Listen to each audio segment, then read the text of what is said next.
Hello friends, welcome to our YouTube channel. नमस्कार मित्रांनो, Sandeep sir academy या आपल्या यूट्यूब चॅनलमध्ये तुमच्या सर्वांचं स्वागत आहे. मित्रांनो, आज आपण 12 नोव्हेंबरसाठी जे काही चालू घडामोडीवर म्हणजेच करंट अफेअर्सवर महत्त्वपूर्ण प्रश्न आहेत, मोस्ट इम्पॉर्टंट क्वेश्चन आहेत, ते आपण आजच्या व्हिडिओ सेशनमध्ये कंप्लीट करणार आहोत. त्यामुळे आपल्या या व्हिडिओ सेशनला स्किप न करता शेवटपर्यंत नक्कीच पाहायचंय. त्याचप्रकारे मित्रांनो, तुम्ही जर अजून देखील आपलं स्टडी विथ संदीप सर हे ॲप जर इन्स्टॉल केलं नसेल, तर आत्ताच Google Play Storeवर जाऊन हे ॲप इन्स्टॉल करायचंय. ओके. त्यावर तुम्हाला मित्रांनो आपण एक बॅच टोटल फ्री केलेली आहे. ती जाऊन तुम्ही चेक करू शकता. चला तर मग जास्त टाईमपास न करता आजच्या व्हिडिओ सेशनला सुरुवात करूया. पहा मित्रांनो, या ठिकाणी सर्वात पहिला प्रश्न दिलेला आहे. UBS ग्लोबल वेल्थ रिपोर्ट 2025 नुसार सर्वाधिक करोडपतींच्या यादीत भारताचा क्रमांक किती आहे? या ठिकाणी या प्रश्नाचं योग्य उत्तर असणार आहे ऑप्शन ए 14वा. चला पाहूया पुढील प्रश्न.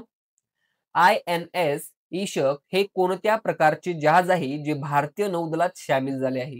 तर या ठिकाणी या प्रश्नाचं योग्य उत्तर असणार आहे ऑप्शन सी हायड्रोग्राफिक सर्व्हे विभाग. बघा याविषयी माहिती जाणून घेऊया. INS ईशक हे एक सर्वेक्षण जहाज आहे जे भारतीय नौदलाच्या ताफ्यात नुकतेच सामील झाले आहे. हे जहाज समुद्राचे अचूक मॅपिंग आणि सागरी मार्गदर्शनासाठी या ठिकाणी उपयुक्त आहे. त्याचप्रकारे मित्रांनो, या जहाजामध्ये 80% पेक्षा जास्त स्वदेशी उपकरणे आणि साहित्यांचा वापर करण्यात आला आहे, जे भारताच्या जहाज बांधणी क्षमतेचे प्रतीक आहे. चला मित्रांनो, पाहूया पुढील प्रश्न. जागतिक निमोनिया दिवस कधी साजरा केला जातो? तर या ठिकाणी या प्रश्नाचं योग्य उत्तर असणार आहे ऑप्शन ए 12 नोव्हेंबर रोजी.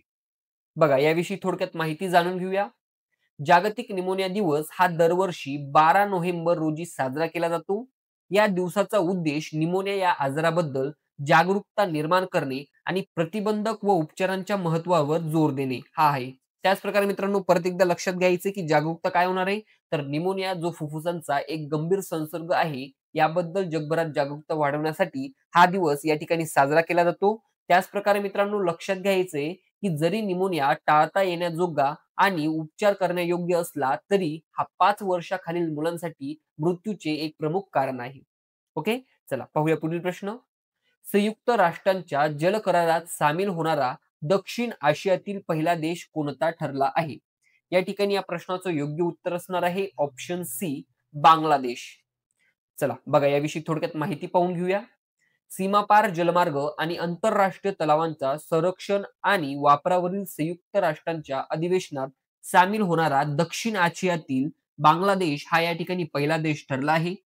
त्याचप्रकारे मित्रांनो, संयुक्त राष्ट्रांच्या जल कराराला अधिकृतपणे सीमापार जलप्रवाह आणि आंतरराष्ट्रीय तलावांच्या संरक्षण आणि वापरावरील अधिवेशन या ठिकाणी म्हणतात.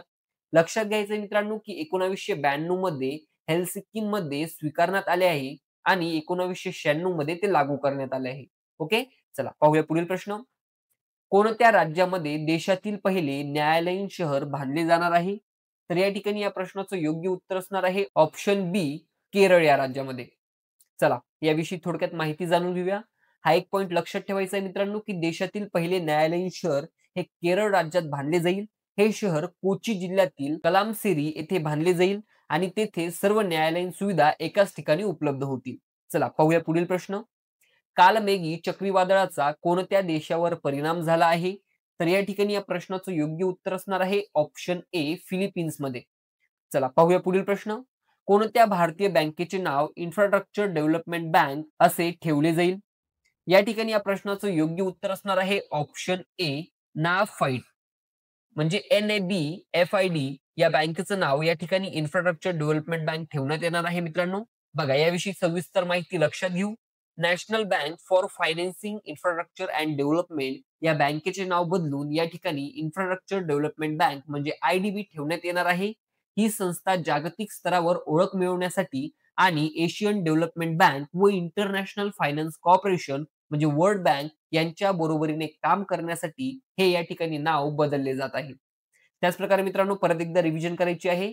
आधी या ठिकाणी नवीन नाव काय असणार आहे, तर इन्फ्रास्ट्रक्चर डेव्हलपमेंट बँक म्हणजे IDB आणि आधीचं नाव काय होतं, तर national bank for financing infrastructure and development. उद्देश काय असणार आहे मित्रांनो, तर संस्थेला जागतिक वित्तीय संस्था म्हणून स्थान देणे आणि पायाभूत सुविधांच्या विकासाला अधिक गती देणे म्हणून या ठिकाणी हे नाव चेंज करण्यात येणार आहे. चला पाहूया पुढील प्रश्न. खालीलपैकी कोणता देश अधिकृतपणे जगातील पहिला कॅशलेस देश बनला आहे? तर या ठिकाणी या प्रश्नाचं योग्य उत्तर असणार आहे ऑप्शन सी स्वीडन. बघा याविषयी थोडक्यात माहिती जाणून घेऊया.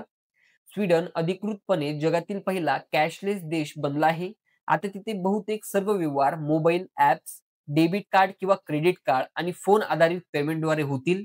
त्याचप्रकारे मित्रांनो डिजिटल पेमेंटचा व्यापक वापर या ठिकाणी लक्षात घ्यायचा आहे, की स्वीडनमधील रोख व्यवहारांचे प्रमाण हे या ठिकाणी 1% पेक्षा कमी झालेले आहे. म्हणजे या ठिकाणी सर्व जे काही फोनचे पेमेंटचे ट्रान्झॅक्शन होतात, हे सर्व mobile apps, debit card, credit card यांच्याने केले जातात.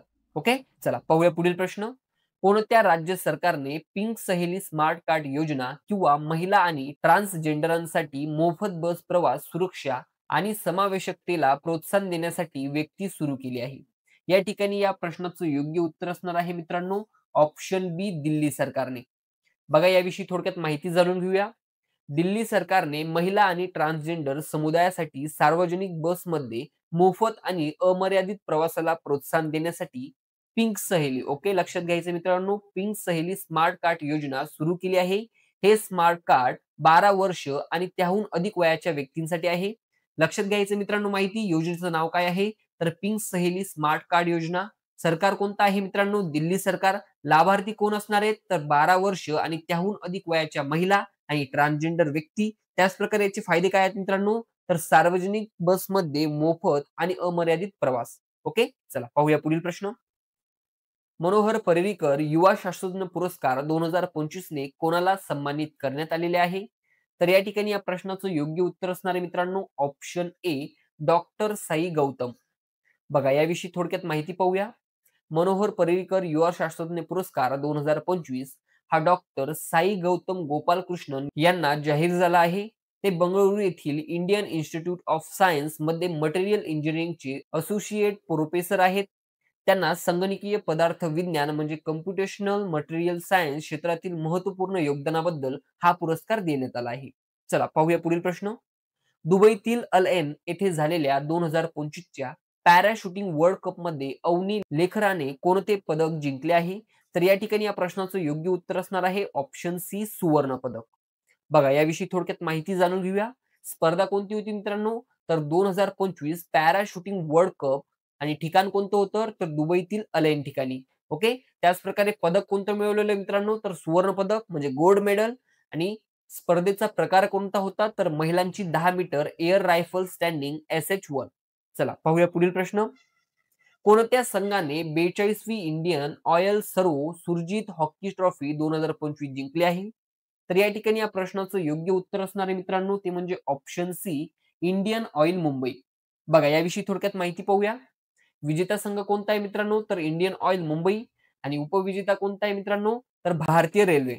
बघा म्हणजे इंडियन ऑइलने फायनल मॅच होती त्या मॅच मध्ये या ठिकाणी भारतीय रेल्वेला हरवून इंडियन ऑइल मुंबईने या ठिकाणी विजेतेपद हे पटकवले आहे. बघा मित्रांनो या ठिकाणी 12 नोव्हेंबरसाठी जे काही चालू घडामोडीवर महत्त्वपूर्ण प्रश्न होती ते आपण या ठिकाणी कंप्लीट केलेली आहेत. तुम्हाला आपला हा आजचा व्हिडिओ कसा वाटला कमेंट्स करून नक्कीच सांगा. आणि व्हिडिओ आवडल्यास लाईक शेअर सबस्क्राईब करायला विसरू नका. त्याचप्रकारे मित्रांनो तुम्ही अजून देखील आपल्या YouTube चॅनलला सबस्क्राईब केलं नसेल तर सबस्क्राईब देखील करून घ्या आणि आपलं स्टडी विथ संदीप सर हे ॲप इन्स्टॉल करायला विसरू नका.